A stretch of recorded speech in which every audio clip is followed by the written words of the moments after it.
I'm Dr. Jordan B. Peterson. Clean up your damn room. Stand up straight with your shoulders back and listen to the Patrick Coffin Show. Thank you, Dr. Peterson. Welcome to the Patrick Coffin Show.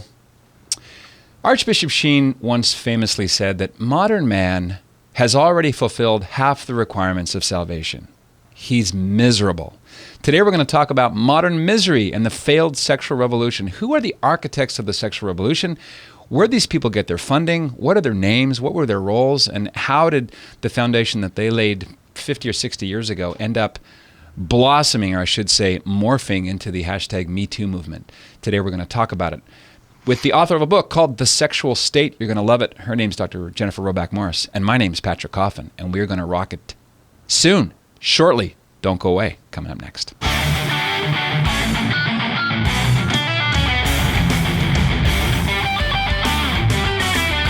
Yes, indeed. Dr. Jennifer Roback-Morse is the foundress of the Ruth Institute, a nonprofit organization focused on, among other things, keeping the family together and on protecting the rights of children who've been harmed by family breakdown these last 50 years.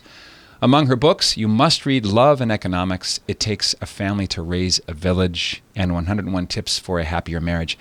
Her latest book is the one that I cradle now in my arms. It's called The Sexual State, How Elite Ideologies Are Destroying Lives and Why the Church Was Right All Along. Happy to have blurbed this book using the smallest font known to humanity. But it's a fantastic book. Dr. J, welcome. Welcome back, I should say. Hey, thanks for having me on, Patrick. This book is going to stay on the top shelf of my book fodder because you get into so many details about the personalities and the backstory and when you follow the money, where'd the money come from, and so on. So I just applaud you for I know how much heavy lifting and research you did to put this together. It's not a thin book, but it's not an unreachable tome. It's the full gamut. So I'm looking forward to romping through it today. So question number one, why did you write the book? There's a lot of books out about the sexual revolution, and this is sort of the wheelhouse of the Ruth Institute. But why tell this story today? Well, the reason I wrote this book, we're going to have to stop. This frog thing's terrible. Okay, we'll stop. I'll give you a nice clean break. Patrick, as you know, I was very involved in the Proposition 8 campaign in California, and I got involved in defending man-woman marriage, kind of kicking and screaming. It wasn't really what I wanted to be doing. In fact, I don't know anybody who really wants to be dealing with those issues, but Yep. But over time, in trying to defend man-woman marriage, the argument I was always drawn to was the argument that children need and deserve their own parents. And I could see, even in 2008, I could see that if you redefine marriage, you're going to end up redefining parenthood. That's just how it's going to flow. As you probably remember, no one really wanted to talk about that during Prop 8. And I kept talking about it. And, the campaign people kept saying, Dr. Morse, you're off topic. We have 3 points you're allowed to talk about. Stop this, Yeah.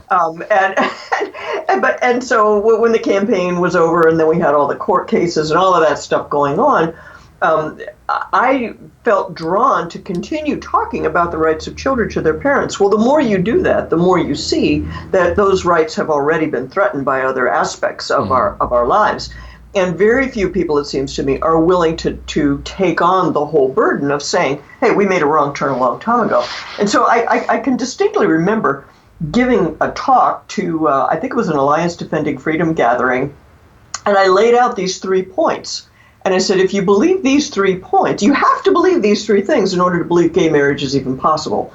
And if you believe these 3 things, then you're going to think, well, big shrug, well, we might as well have gay marriage. And it occurred, the kicker, the bottom line of that was, we accepted these 3 things a long time ago. And that's why, as a culture, people are looking at us Christians and saying, you guys are whack jobs. Why don't you get with the program?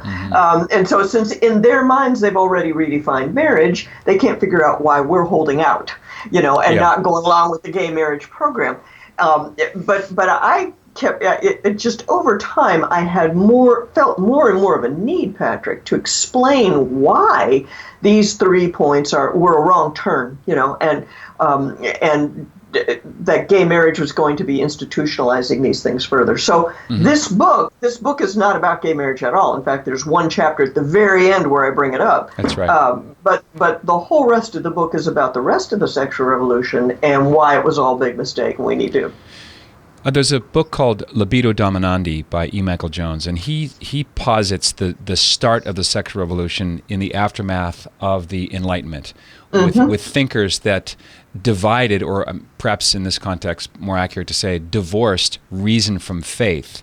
And so they became separated, and reason was thought to be the stronger in the wrestling match, if you will. And the Enlightenment produced people like the Marquis de Sade, from which we get the word sadism, right? As sadistic. Yeah, right. That's a great nom de plume. Right. So, and the French revolutionaries released him from the Bastille. I mean, he had been locked up under the old regime, under the ancien regime. He was in jail, and the revolution released him, metaphorically and literally. Right. Sorry. Well, Go ahead. That's it seems to me that a lot of the intellectual glue that was holding back the tide of human nature, because this is your book, The Sexual State, is about how fallen human nature, in collusion with what the elites and the oligarchs wanted for the populace, namely fewer of us through population control and through contraception and abortion. I mean, you could go back. Well, it started with Adam. It started with Lucifer. But you actually you believe the sexual revolution began before the silly 60s. That's right. The roots of it. Who are the main players? Do you want to start with, because she's so germane to this, Margaret Sanger? Well, I don't have anything new to say about Margaret Sanger. Kind of most pro-life Catholics know all about Margaret Sanger, but what you might not know is that she financed the development of the pill, and that was in her mind. What we needed was perfect contraception, perfectly functioning contraception. And so one of the things I take apart in the book is that argument. And she would always say, my mother had all these children and she died an early death because of having too many children. And so therefore we need perfectly functioning contraception. But the fact of the matter is that you don't need perfectly functioning contraception in order to space your children in a marriage relationship. Because, if your contraception is 85% effective, okay, you have an itty bitty boo boo, you have a caboose, you have a baby you didn't exactly plan. That's not a disaster. Our widow's surprise.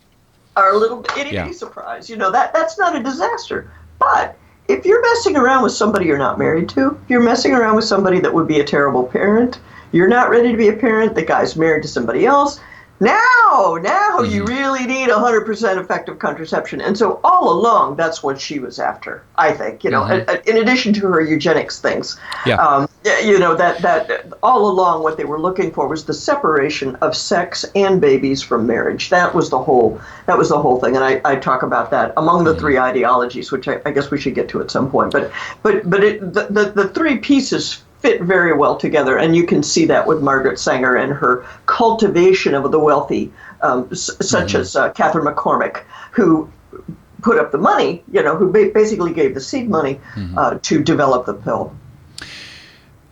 My regular listeners know that I love bookmarks. I love before and after snapshots of where the culture was and where it is now. One of my favorite ones is an episode in the film Cheaper by the Dozen, starring it's Myrna Loy, and it'll come to me. Anyway, it's a 1950 movie based on the Gilbreth family. He was an award-winning engineer who was an expert in time management. And I want to say they had 12 kids, hence the title. There's a scene in that film where a Planned Parenthood rep comes to the door. And the mom is like, this should be interesting. Ding dong. And she comes in, she does her Planned Parenthood dog and pony show, and she says, honey, could you bring the kids down? So Captain Von Trapp style, these 12 roll in. Well, she's shocked as she has a whole mental meltdown. She leaves the house, and clearly it's a funny scene because the presupposition is that Planned Parenthood is the enemy of generous and large families. Right. So the butt of the joke is on Planned Parenthood. Okay, so now go to, I want to say 2008. The remake of Cheaper by the Dozen, starring Piper Perabo and Bonnie Hunt and Steve Martin as the dad, they have a lot of kids. Then he gets a vasectomy. What? He does. It What? undermines the whole charm of the story, but maybe the little twist or the little homage to the previous era is that it didn't quite work. So they had more kids after that. But it's like, wow, how did we get here? Oh my gosh! And the way I remember reading that book, because I remember reading that book as a little girl, because all large Catholic families thought that was a great book. We thought that was hilarious, and part of the fun of it was some neighbor sent the Planned Parenthood lady over to the Gilbreth household as a joke. As a joke. It's like, go talk to the Gilbreths. They have 12 children. Mrs. Gilbreth will surely talk to you. How did we get here? How did we get to the point where 2 children is considered normal, such that you have to offer an explanation if you have more children than that? Yeah. And so I think the thing people need to understand is just how much population control is behind this whole thing. Mm-hmm. And that was one of the shockers for me, Patrick, especially when I was doing the work, the political work and the advocacy work and so on. I had always thought of the lifestyle left. I always thought that the sexual revolution was a left-wing movement. And to some extent, you can see why somebody would think that. Mm-hmm. But one has to say that the Republican Party and a lot of so-called conservatives are not very helpful a lot of times on these issues. 100%. And when you go back and you look at you kind of study the history of the thing, what you see is that the population control people were an essential part of the sexual revolution. And so it's possible that John D. Rockefeller III wanted to be, and Henry Kissinger, had sexual fantasies about, doing whatever they wanted. But I don't think that was their main motivation. Yeah. And I don't think they were secret communists or something. They really believed that there were too many people and that in order to have world peace and stability, you needed to do something about population. And so therefore, between the power of people like Kissinger and Nixon, plus the money of Rockefeller, both privately and through steering public policy, they put a lot of cash on the table. And without that, there wouldn't be a sexual revolution as we know it today. It just would not be the same thing. That's why it's a mixing of the two, and it does go back to your point about the Enlightenment, Patrick, because what the left and the right both share are certain presuppositions that have to do with the Enlightenment, and they get brought into being, actualized in the world in this common way. And that's why we always feel like we're on the outside looking in, like, why isn't anybody on our side? And that's the reason. It turns out our side is not a political squabble at all. This is apartisan, if you will. That's right. And one of the Trojan horses within the Catholic Church was Father Theodore Hesburgh, the main star in the firmament, president of Notre Dame from the 60s until, I don't remember when he retired and then passed away, but he introduced John Rockefeller III to Paul VI, and Rockefeller offered to help write Humanae Vitae. This is a established fact of the formation of Humanae Vitae. The Holy Father, now Saint Paul VI, kindly thanked him and declined. But it goes to this perfect storm of leftist dissenting Catholic leaders being willing to go along to get along with the population control people who, by and large, we're talking the presidency of Richard Nixon. This is not left-wing, loopy liberal Democrat. So let me ask you this. This is a long-winded way of asking this question. LBJ's war on poverty ended up being a war on the poor through population control, thanks to his successor. Is that an accurate summary? Yes, I think Namely, so. fewer of them. Fewer of them, yes. But at the same time, fewer of them, more destruction to the family life of the poor.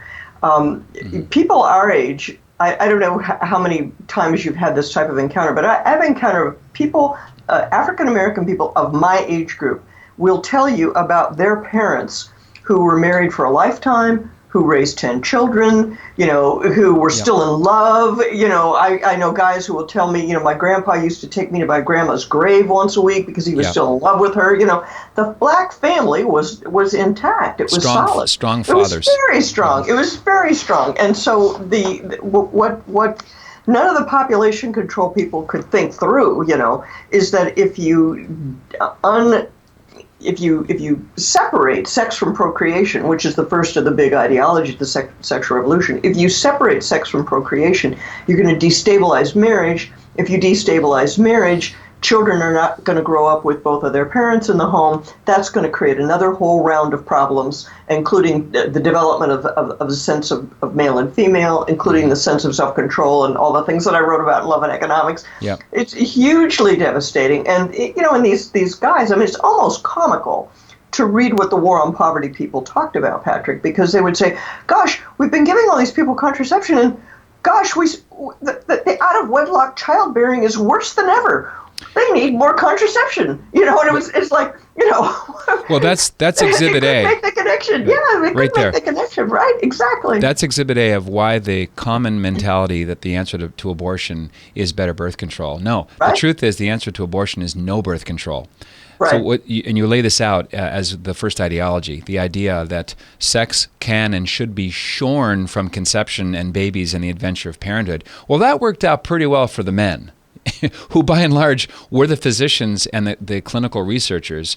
All the guinea pigs, to my knowledge, were all women from the 50s and 60s before Anavid was given FDA approval in 1960. Right. Yeah, of course they were experimenting on women, and there are feminists. This is one of the interesting things I found out. There are feminists who are not gung-ho on birth control, right? Because they saw that these experiments were being done on women. These are things being inflicted on the poor. There are some women of the left and women who call themselves feminists who don't like that and who and who objected to that. And so yes, it was the rich and powerful men who had plans for the lives of the poor, basically, who created the ideology and who created the chemicals and who put the public policies into place and so on and so forth. But I would take issue with one thing, Patrick. Mm-hmm. Men have also suffered.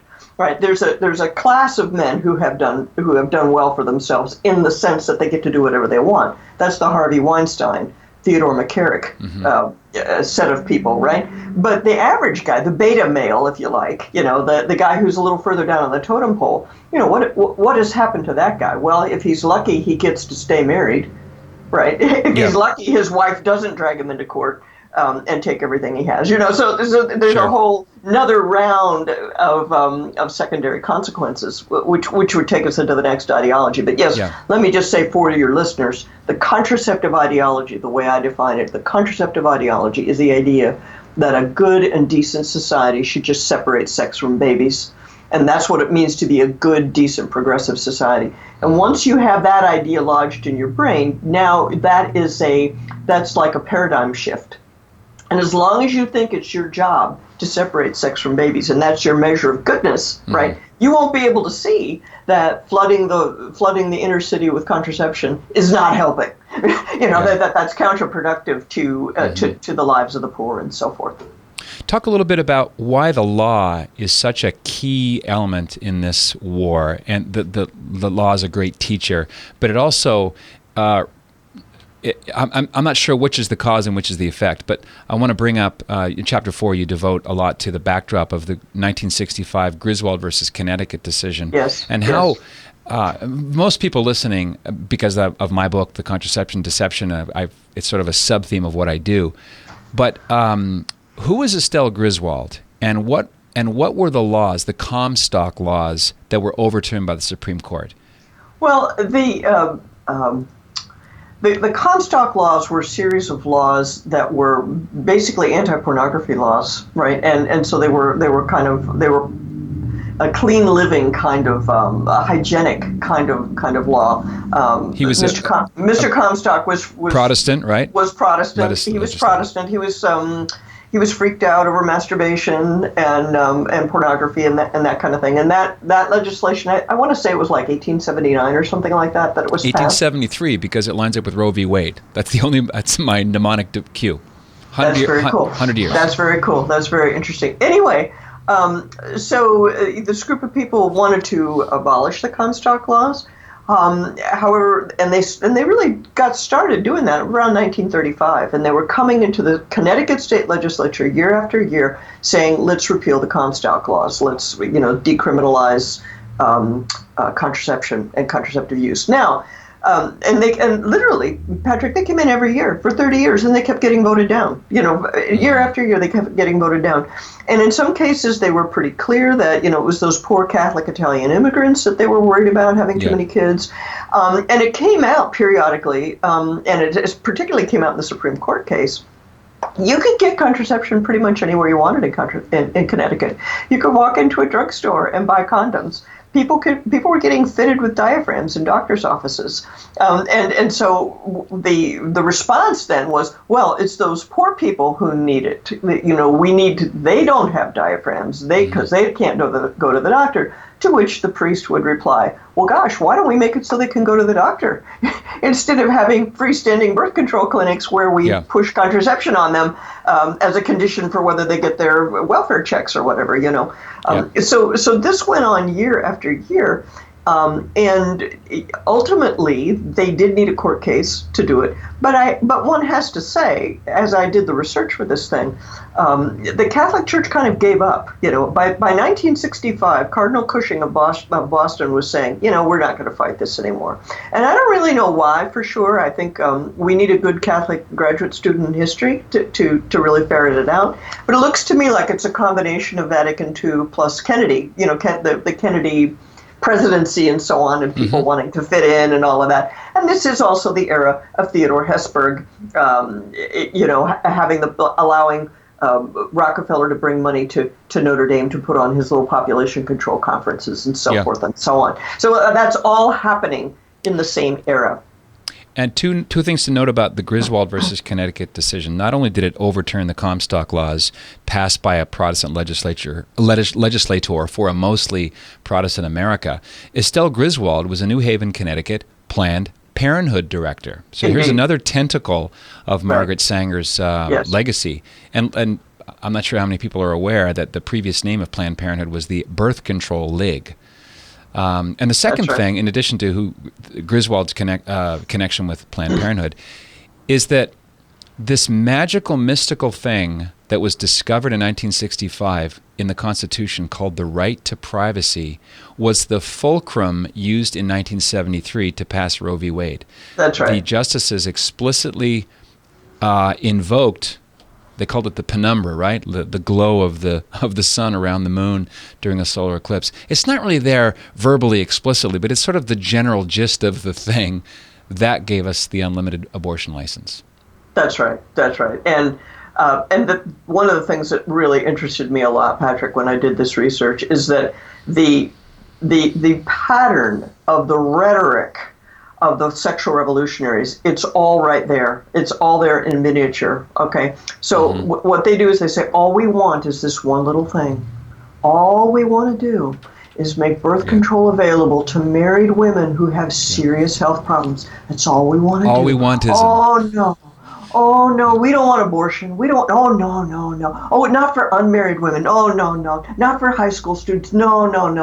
Yeah. But the very day, Patrick, the very day that Supreme Court decision came down, there's a record of a phone call between a couple of the attorneys saying, well, let's now move on to abortion. That's our next step. That's our next step. So the point is, the reason your listeners and viewers need to know this is that whenever you hear a sexual revolutionary saying, all we want to do is head for the hills, man. We have every right to treat that with skepticism. We don't have to take that seriously. They're lying. Okay, they're lying. They've lied multiple times. The thin edge of the wedge right there. All we want ism.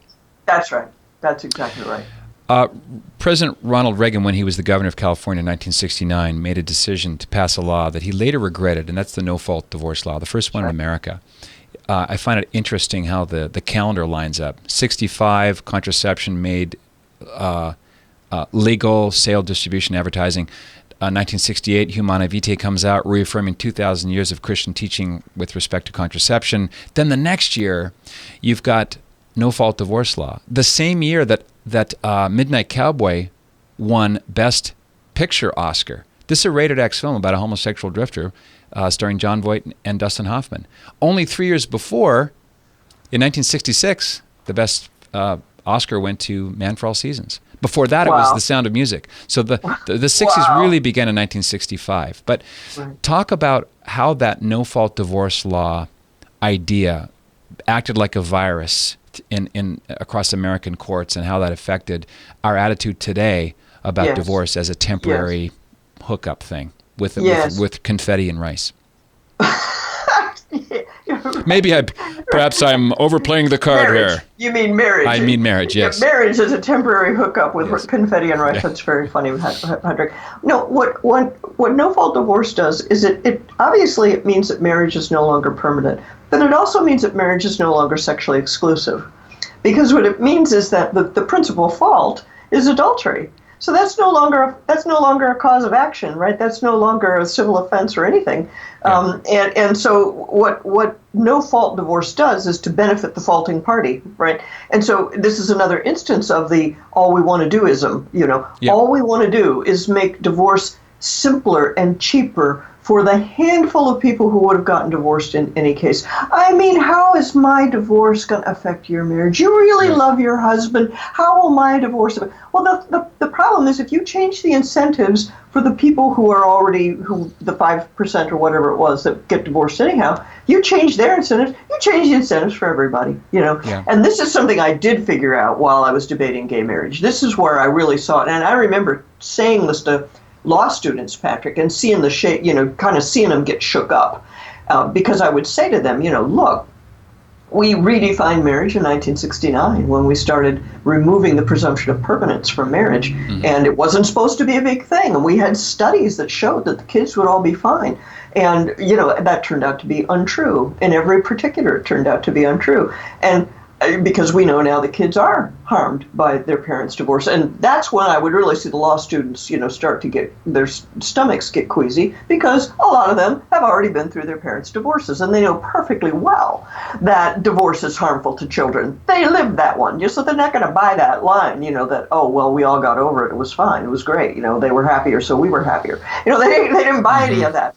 And so that was often my entering wedge for opening a conversation about the permanence of marriage and the need and right of children to have a relationship with both of their parents. Because that's the ultimate thing that got thrown under the bus with no-fault divorce, Patrick, is the idea that kids are entitled, that the child has an entitlement, and the entitlement of the child is to be in relationship with both parents. Well, if the child has that entitlement, that implies responsibilities on the adults, right? And the civil law of marriage, quite apart from Christianity and canon law or anything like that, the civil law of marriage protected those legitimate interests of children. Well, now children have no rights at all as far as their identity and their relationships with their parents. Children are, they're like accessories or potted plants or something. You water them every day, they'll be fine. You don't have to worry about the kids; they're fine. So there are no rights without corresponding duties. In other words. That's right. Well, I know that, you know that, and the modern world has tried to get away from any claim that is true, right? And so we want rights without responsibilities. We have the kind of consumer mentality, that it can all be a fair exchange. You and I agree, so therefore it's fine. Well, we don't think about the children who don't get a vote at all. If you ask them, well, what are they going to say? Peter Crave once said that because divorce is about sex, if divorce had nothing to do with sex, it would be illegal across the board. No one would tolerate it. That's right. That's exactly right. That's exactly right. But it's part of our sexually indulgent lifestyles, that we think that we're entitled to. We're talking with Dr. Jennifer Roback-Morse, foundress of the Ruth Institute. Her latest book is called The Sexual State: How Elite Ideologies Are Destroying Lives and Why the Church Was Right All Along. Dr. J, do you believe that the ground had already been softened for no-fault divorce by the acceptance of the contraceptive mentality that divorces love from life and separates sex from babies? Was that prior ground softening of contraception the kind of the beginning of the tilt of the slope?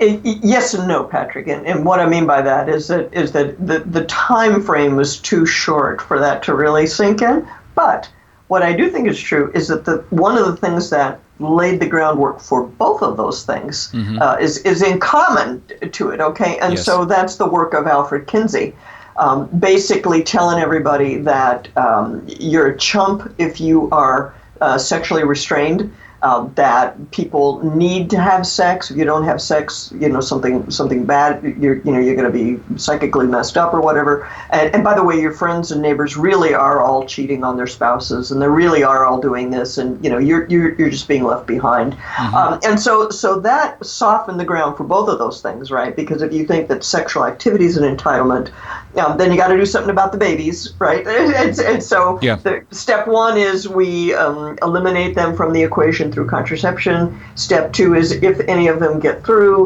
run the gauntlet, get born into a married lifestyle. Yeah.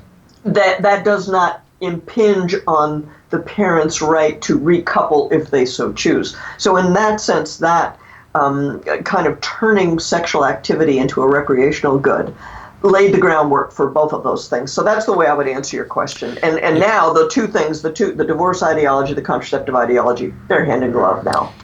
Kinsey's big splash came, I believe, in 1948 with his study in human sexuality. I think he began with one on women, then it did one on men. Men first. Okay. Men first. And this is where he was not really interested in women, Patrick. Yeah, no, he was not really. He was a nut in a lot of ways. Yeah, well, he was certainly homosexual, or at least a bisexual. That's right. It's from Kinsey that we get the 10% figure, right? He just made it up whole cloth.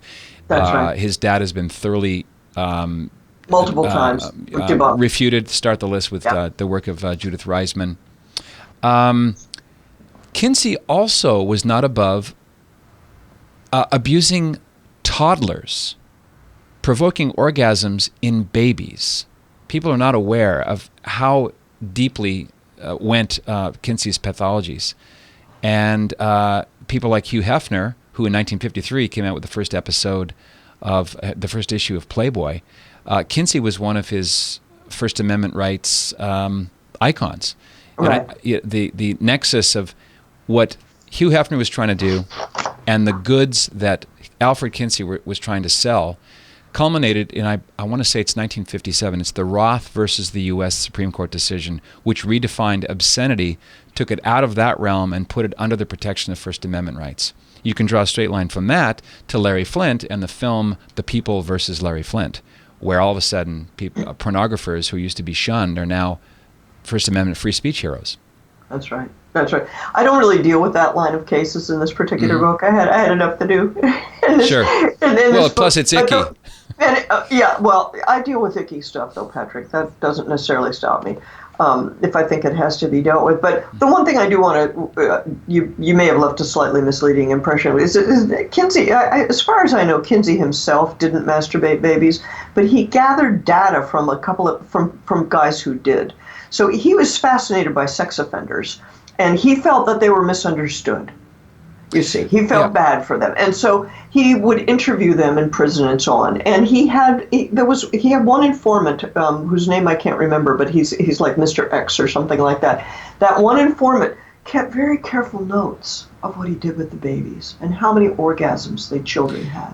And all of that, and Kinsey's like, oh, this is science, and a normal person is looking at this like, you should have turned the guy in, you should have called, not right. Fair enough point. Whether he was directly involved in the room or whether he gave cover, ran interference for what was obviously pathologically wrong. I agree. Why didn't he call the cops instead of putting this all under capital S science, right?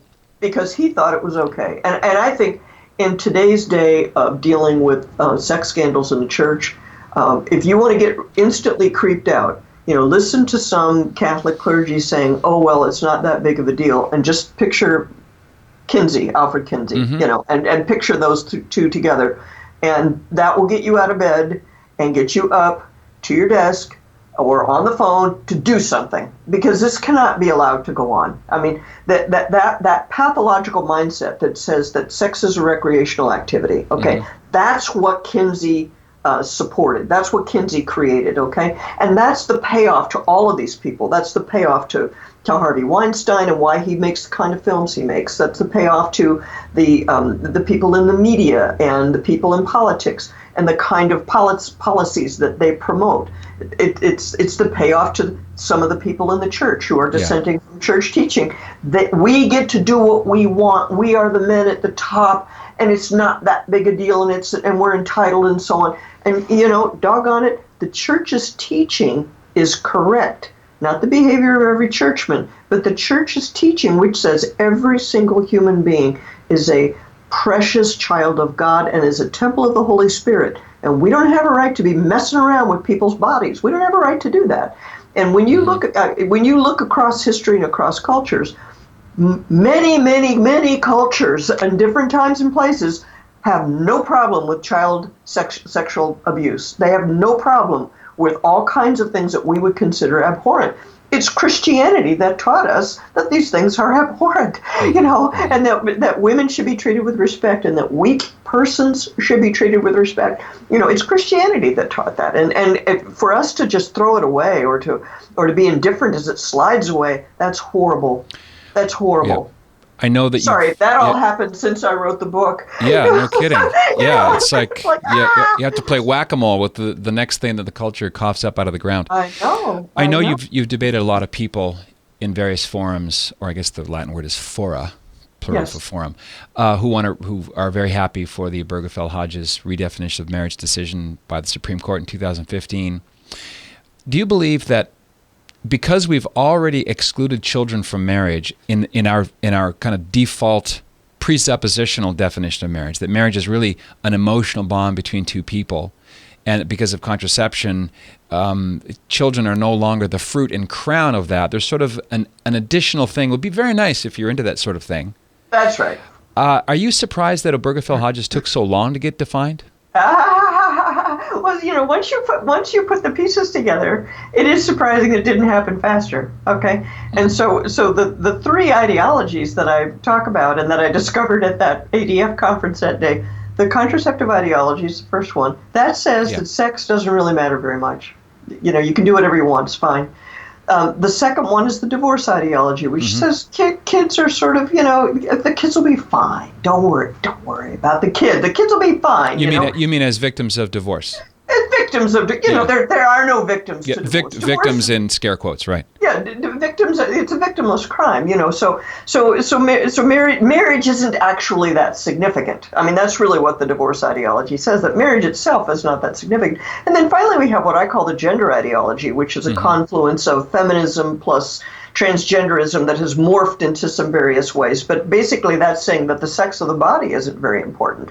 So if you take those three things and put them together, of course you end up with a definition of marriage that is sterile and genderless, right? Because gender or sexless, in the sense of the sex of the body. Sure, yeah. It doesn't matter. It doesn't matter. Why should you care whether two guys get married? There's nothing significant about it.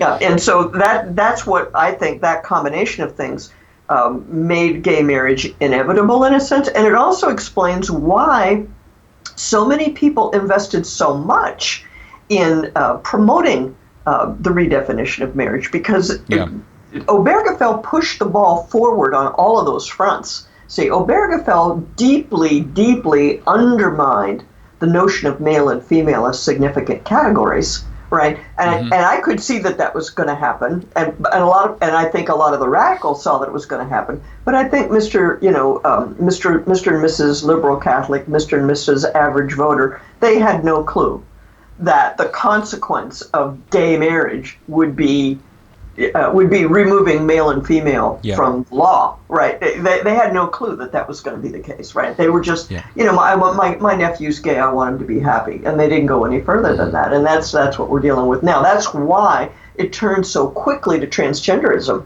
right? Which is the complete undermining of male and female as legal categories, right? I mean, that has nothing to do with the body anymore. It's just it's all fantasy. It's all whatever you think. That's your identity. Yeah, we're both we're dualists, we're Manichaeans, we're Platonists, where the invisible self is the only thing that matters, and that the body sometimes our bodies lie because they present male sex organs, and sometimes people just have to be who they want to be. So don't judge. One of the ironies of debating people who are happy with the redefinition of marriage is when you ask them what their definition of marriage is, you invariably, after a long pause, they'll say some combination of it's an emotional bond between two people who love each other, and everything else is just Jesus, Bible, churchy stuff. The state should stay out of my bedroom. Now, the irony of that to me, and I would like to get your comment on this, is that our definition of marriage, and by our, I don't just mean Catholic, even Christian, as marriage has been defined for 2,000 or 3,000 years publicly in all cultures, even the cultures that predate Judaism, sex is essential to the definition of marriage. Sexual intercourse, we call it the marital act because it typifies and characterizes that unique relationship.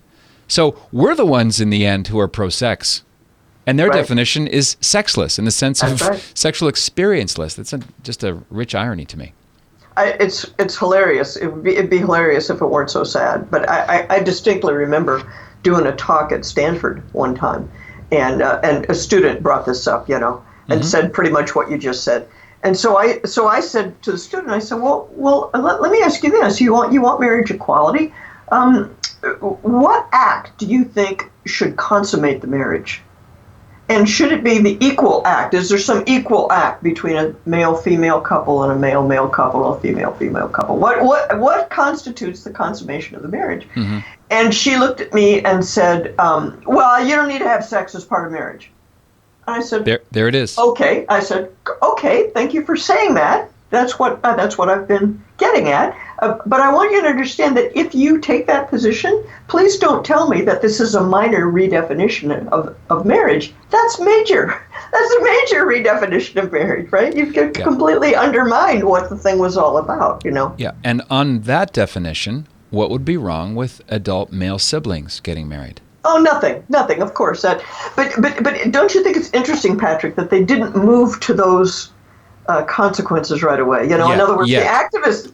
No. But the thing is, they don't care about that. They don't really care about incest. They don't really care about thruples and stuff like that. That's kind of a sideshow. Where they went was transgenderism. Mm-hmm. That's where they went, and I think that's very telling that that's where they went, because it tells what it reveals is that undermining male and female was part of the program all along, right? And so saying that marriage can be a genderless thing, and therefore a sexless thing, that allowed them to remove all the gendered words from family law, like mother and father, husband and wife. You don't have a wife, right? You don't have it because you live in California. I have a maternal unit. Actually, maternal, you got to get rid of that too. Because that implies feminine. I have a spouse. You have a generic spouse, and your children have two generic parents, you see. But here in Louisiana, I do still have a husband. I lost my husband when I was in California, and Jerry Brown took the word husband and wife out of the law. But now that I'm in Louisiana, I got my husband back. So that's Did you have a party? Did you have a party? Oh, we had a party for many reasons when we landed in Louisiana. Trust me. I'm just turning a shade of green of jealousy. I know. It's not attractive. Land of the wasted vote. Yeah, so many problems in the culture begin here, and the state of New York. There's like two poles of what happened to America in the last 50 years. I wanted to ask you about something you said earlier about children and the rights of children, because and this goes to the mission of the Ruth Institute. People never include children in this debate. It's all about me and what Marianne Glendon calls rights talk. Speak a little bit about the social science data that prove beyond the shadow of a doubt, irrespective of religious upbringing, that divorce is an ongoing heartache in the lives of children for decades. Oh, Patrick, I'm telling you, you see, this is actually the issue that got me involved in family advocacy in the first place, was adopting a 2.5-year-old Romanian orphan. and then 6 months later giving birth to a daughter. You have those two kids, 3 years apart in chronological age, but just, very close to each other in emotional development. And it just becomes clear, kids need their parents. Kids need their parents. And as soon as you say kids need their parents, then the whole sexual revolution falls apart, because the old structure was designed to protect their interests and their rights and their needs. And so when you look at deviations from lifelong marriage, from the child's perspective, what you see is a whole realm of risk factors and heartache and just all sorts of things like that. And, so, and in fact, one sociologist, a lot of people now will say married parents is the gold standard for children. That's what kids really need and really want. But we get it that they can't always have it. Well, we do get that. I get that people can't always have it. But what bothers me is when people give up perfectly good marriages for a new boyfriend or for a new lifestyle or whatever it is, and thinking that their kids will be fine. That's not true that the kids will be fine. It's not true, And I think the underlying reason is that when a couple separates, my friend Patrick Fagan, whom you probably know, Patrick Fagan has done an enormous amount of sociological research, and he's created an index of rejection and belonging. Right, because what's happening in our culture is that as parents reject one another, the child can't help but feel at least partially rejected, even if both of them are acting like good parents and doing what they're supposed to do and all of that. That's a good point. It's the perception of. It's the perception. Well, and the reality. I mean, it's not just the child's perspective. The reality is the mother may say, "Daddy and I still love you. We both still love you, but we don't love each other." Okay, well, so here's the child. Here's Junior sitting here. Half his DNA is from mommy, half his DNA is from daddy. Half of who so you're telling me you love me, but you hate half of who I am. Yeah. That doesn't add up. And you're asking a 5-year-old to deal with this, kind of existential crisis that, in fact, it can't be solved. It's like a square circle. It can't be solved anyway, but you're leaving a little child to figure that out on their own. And one of the things that you see is that over time, the wounds of divorce don't go away. I mean, the